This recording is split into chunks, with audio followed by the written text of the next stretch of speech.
साल है 2048।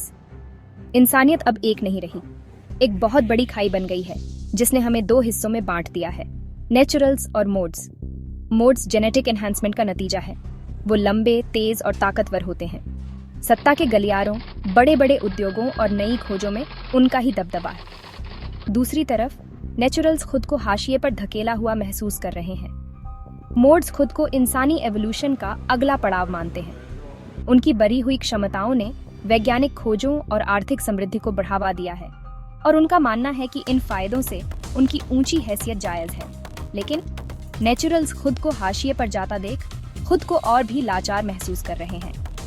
उनके लिए तरक्की के रास्ते कम होते जा रहे हैं और एक जेनेटिक इंफीरियरिटी का एहसास उनकी जिंदगी में छाया रहता है। उनके मन में आक्रोश पनप रहा है जो कभी भी फूट सकता है। शिक्षा व्यवस्था भी इसी विभाजन को दर्शाती है।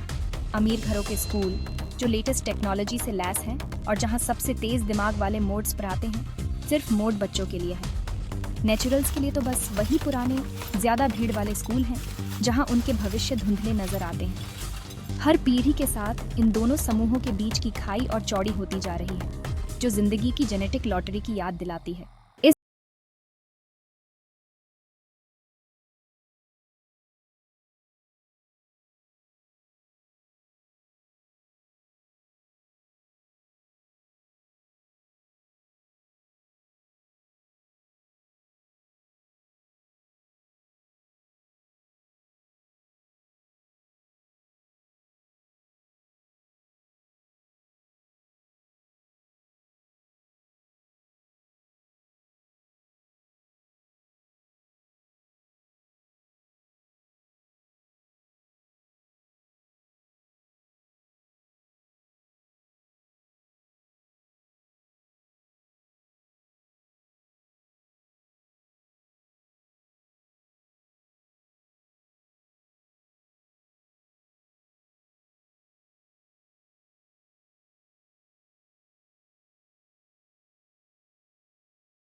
वो फिर से सपने देखने लगते हैं, मगर मोड्स में खलबली मच जाती है।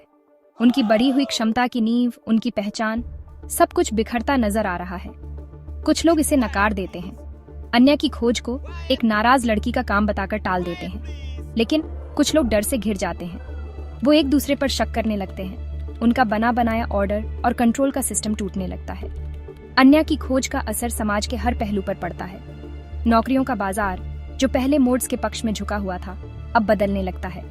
कंपनीज मुसीबत से बचने के लिए जिम्मेदारी वाले पदों पर मोड्स को रखने से हिचकिचाने लगते हैं। शिक्षा व्यवस्था में भी बदलाव आता है, क्योंकि माता पिता अब अपने बच्चों के भविष्य को लेकर चिंतित हैं। रिश्तों पर भी इसका असर पड़ता है। अलग अलग वर्ग के लोगों की शादियां, जो कभी तरक्की और एकता का प्रतीक हुआ करती थीं, अब शक और डर की वजह से टूटने लगी हैं। समाज का ताना बाना, जो पहले से ही असमानता की वजह से कमजोर हो चुका है, अब पूरी तरह से बिखरने की कगार पर है। चौथा भाग, नैतिकता का सवाल। अन्य की खोज ने इंसानियत को अपने बारे में कुछ कड़वी सच्चाइयों का सामना करने पर मजबूर कर दिया है। जेनेटिक एनहांसमेंट की नैतिकता, जो कभी बस किताबों और बहसों का विषय हुआ करता था, अब सबके सामने आ गया है। इंसान होने का असली मतलब क्या है, ये सवाल अब सबके मन में है। कुछ मोड्स अपनी इस नई कमजोरी से सबक लेते हुए अपनी परवरिश के सिद्धांतों पर ही सवाल उठाने लगते हैं। वो नेचुरल्स से माफी मांगते हैं और समझ की उम्मीद करते हैं। लेकिन कुछ मोड्स अपनी बढ़ी हुई क्षमता के अहंकार में और भी डूब जाते हैं। अपने पैसे और रुतबे की दुनिया में सिमट जाते हैं। इस तूफान से बचने के लिए पूरी दुनिया सांस रोककर देख रही है कि इंसानियत किस रास्ते पर जाती है।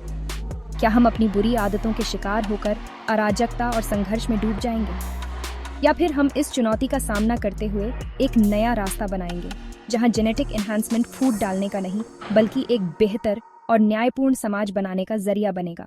पांचवां भाग, क्या फूट पर बन पाएगा पुल? आगे का रास्ता चुनौतियों से भरा है। बीते हुए कल के जख्म गहरे हैं और भेदभाव के निशान आसानी से नहीं मिटते।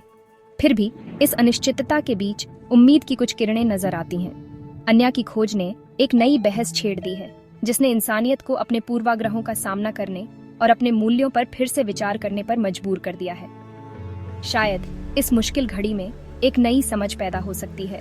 शायद अपने मतभेदों को फूट की वजह मानने के बजाय हम उन्हें अपनी ताकत बनाना सीख सकते हैं। शायद साथ मिलकर नेचुरल्स और मोड्स एक ऐसा भविष्य बना सकते हैं जहां हर किसी को अपनी पूरी क्षमता तक पहुंचने का मौका मिले, फिर चाहे उनका जेनेटिक मेकअप कुछ भी हो। ये सफर लंबा और कठिन होगा, लेकिन मंजिल ऐसी है जिसके लिए प्रयास करना जरूरी है। इंसानियत का भविष्य दांव पर लगा है और आज हम जो फैसले लेंगे वो तय करेंगे कि हम एक ऐसी दुनिया बनाते हैं जहां सबके लिए जगह है